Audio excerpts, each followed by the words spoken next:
Pierre Loeb, bonjour. Bonjour. À l'heure où les attaques contre le siège du Parlement européen à Strasbourg reprennent de plus belle, vous allez présenter aux élus un second rapport dénonçant, je vous cite, les mensonges et non-dits du rapport Fox-Hafner. Avez-vous une chance d'être écouté ou mieux encore entendu ?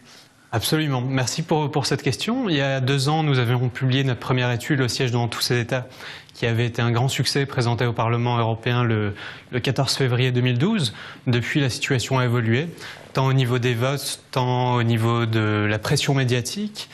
Mais en tout cas, nous avions été écoutés, nous avions inventé, nous avions été les premiers à publier, à communiquer les coûts réels du siège du Parlement européen, 51,5 millions d'euros et pas 200 comme les anti-Strasbourg le répètent systématiquement, des chiffres qui ont été validés par le Parlement européen, qui sont repris aujourd'hui par certains médias, par les députés européens, par un certain nombre d'acteurs. Donc nous avions réussi à laisser une certaine trace. Notre rapport fait toujours foi, il est toujours régulièrement cité. L'objectif aujourd'hui est de présenter le second rapport le 25 février, également au Parlement européen, sous le coparrainage de 8 députés européens, 5 nationalités, 5 groupes politiques. Et l'objectif, clairement, c'est de pouvoir renverser le débat et donner... Oui, alors il y a quand même eu des votes anti-Strasbourg de plus en plus massifs et aujourd'hui, même un député français, en l'occurrence Daniel Cohn-Bendit, se permet d'être encore plus virulent contre Strasbourg. C'est quand même mauvais signe, ça. Encore plus virulent en ce qui concerne Daniel Cohn-Bendit, je ne suis pas certain. Sa position, l'université européenne, il en a toujours parlé. On peut retrouver des traces de 2009-2010. Ensuite, il s'est abstenu sur les derniers votes.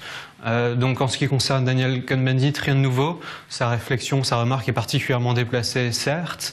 Mais après, enfin, soyons réalistes. Qui peut penser une seule seconde qu'on va un jour remplacer le Parlement européen par une école ? Mais alors justement, cette idée de transformer le Parlement en université européenne, c'est un peu retourner l'annonce de François Hollande qu'il a faite il y a quelques semaines contre la ville. C'était donc une mauvaise idée de parler de ce campus européen ?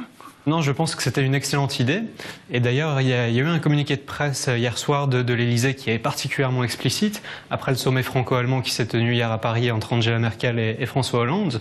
Le communiqué, on ne peut plus clair. Ce sera une école franco-allemande à Strasbourg, donc ni une université européenne, on ne va jamais remplacer le Parlement européen par une école. Tout de même, en Alsace et même à Strasbourg, certains se lassent de cette guerre du siège et seraient prêts à lâcher en négociant des compensations.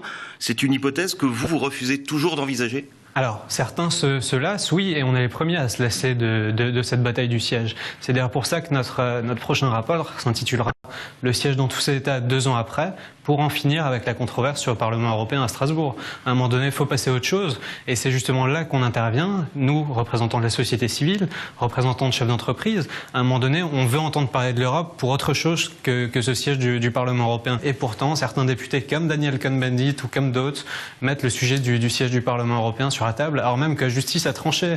Faut-il rappeler encore une fois l'arrêt du 13 décembre 2012 de la Cour de justice qui sanctionne, qui punit les anti-Strasbourg, qui punit le Parlement européen de contester le siège à Strasbourg. Pierre Loeb, merci. Merci.